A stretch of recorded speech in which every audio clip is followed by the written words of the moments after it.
We went to see a proper 70s pop star this week, Leo Sayer.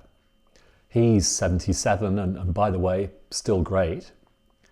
Now the average age of at least 80% of the audience was within, I'd say, 10 or 15 years of his. Certainly at or well above what might be deemed retirement age. Why is this relevant? Well, we and most other advisors have been asked in the last couple of weeks to complete a survey by the Financial Conduct Authority, our regulator, asking about all aspects of our business, with many of the questions not those that the regulator would normally concern themselves with. One of these was asking us to break down the age of our clients from 0 to 45, 45 to 60, 60 to 70 and so on. And here's the thing. Over 70% of our clients are over 60. And talking to others, it seems that's the case for the majority of my fellow financial advisors. That's not surprising, I guess, as the average age of a financial advisor now is 59.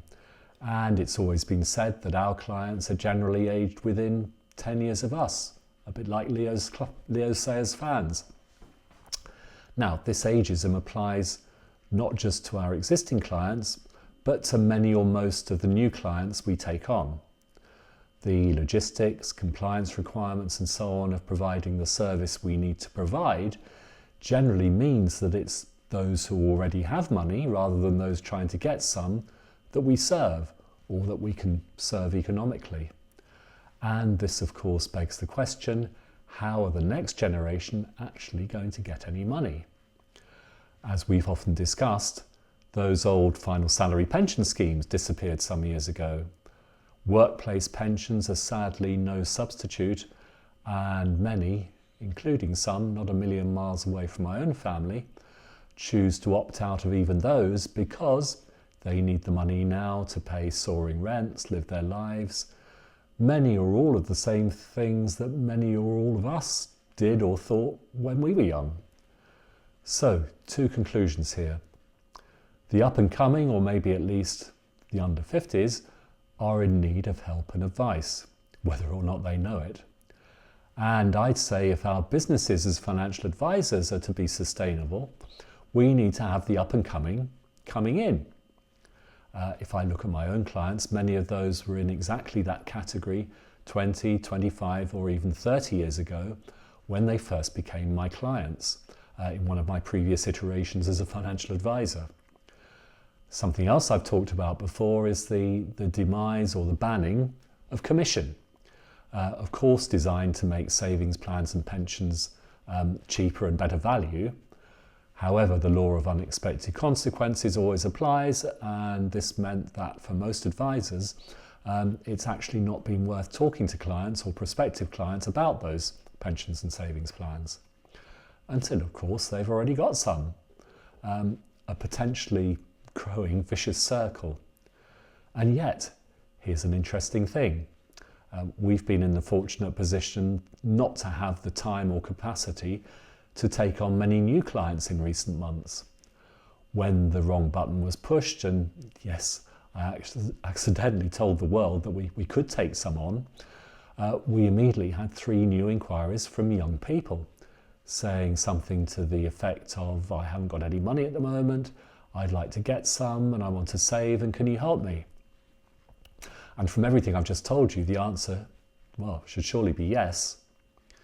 Now another group of people that we already talk to and perhaps should be making a greater effort to talk to are the children or the wider family of those more mature clients.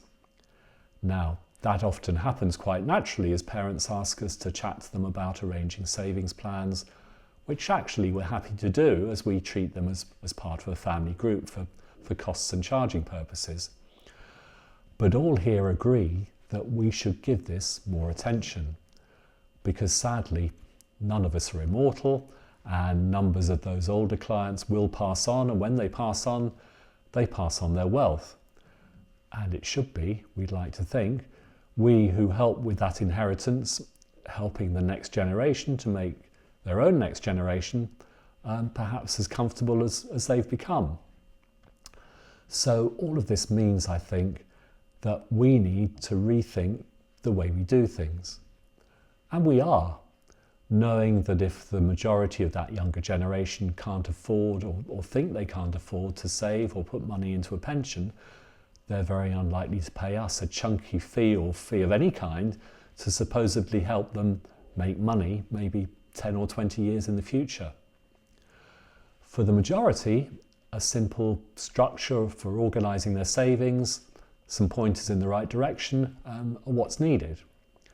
For some, that means we'll help them with their workplace pensions, making sure they're in the right funds, sorting out a decent savings account and arranging a stocks and shares ISA for the medium term. We can point you or them in the right direction, keep in touch if you want to take us on or for us to take you on. We can sort out that middle bit, perhaps, knowing that other stuff will happen and we'll probably be able to help you a lot more in the future. Oh yes, and then there's good old-fashioned life insurance, which many with young children and families forget about and need, and perhaps mortgages. A lot to think about, but whichever generation you're in, talk to us or talk to an actual human financial advisor. We may not be as expensive or daunting as you expect us to be, and I think you need us as much as we need you.